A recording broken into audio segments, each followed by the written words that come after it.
Hello guys, welcome to my YouTube channel. आज हम लोग सॉल्व करेंगे क्लास 10th मैथ एनसीईआरटी से एक्सरसाइज 2.2 का क्वेश्चन नंबर फर्स्ट का फर्स्ट पार्ट।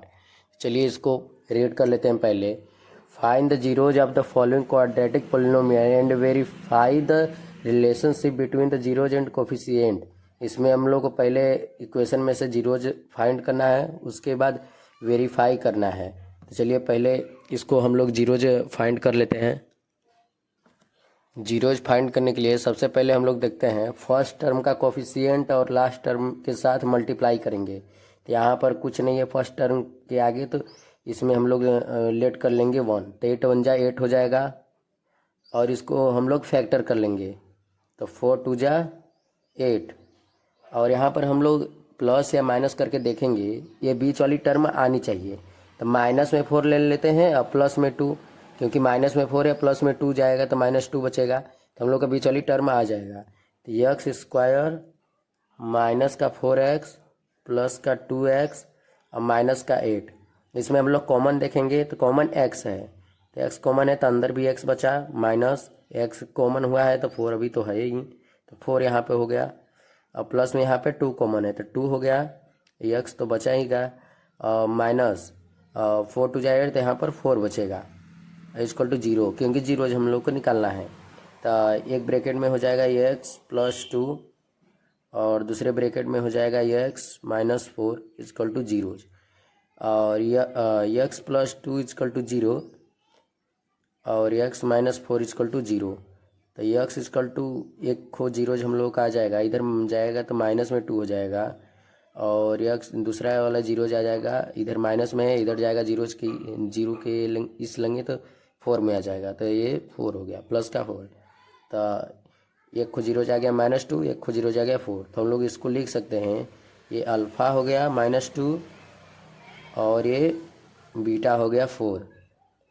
अब हम लोग इसको वेरीफाई करेंगे। इसको वेरीफाई करने के लिए पहले हम लोग को ए बी सी की वैल्यू हमें पता होनी चाहिए। तो ए बी सी की वैल्यू कैसे निकलता है ये देख लेते हैं। पहले यही इक्वेशन को लिख लेंगे, एक्स स्क्वायर 2x माइनस 8। हम लोग का ए की वैल्यू हो जाएगी कोफिशिएंट के इस बगल का जो भी अंक होगा यहीं इसकी ए की वैल्यू। तो कुछ नहीं है तो 1 है तो 1 लिख देंगे।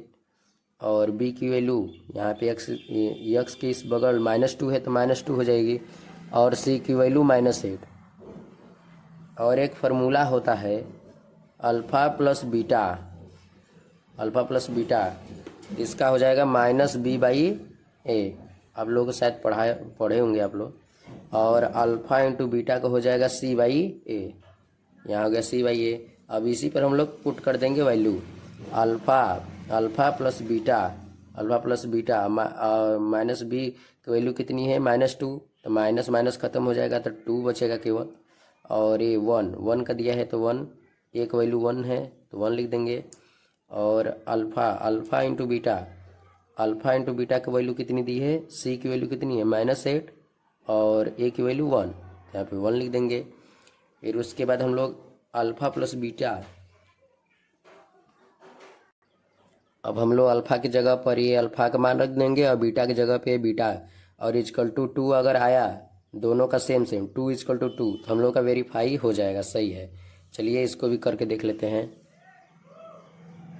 तो अल्फ़ा का मान कितना दिया है -2 प्लस बीटा का मान 4 इक्वल टू 1 नहीं लेंगे तो 2 हो जाएगा। और उसके बाद -2 और 4 जाएगा तो 2 बचेगा, 2 इक्वल टू 2।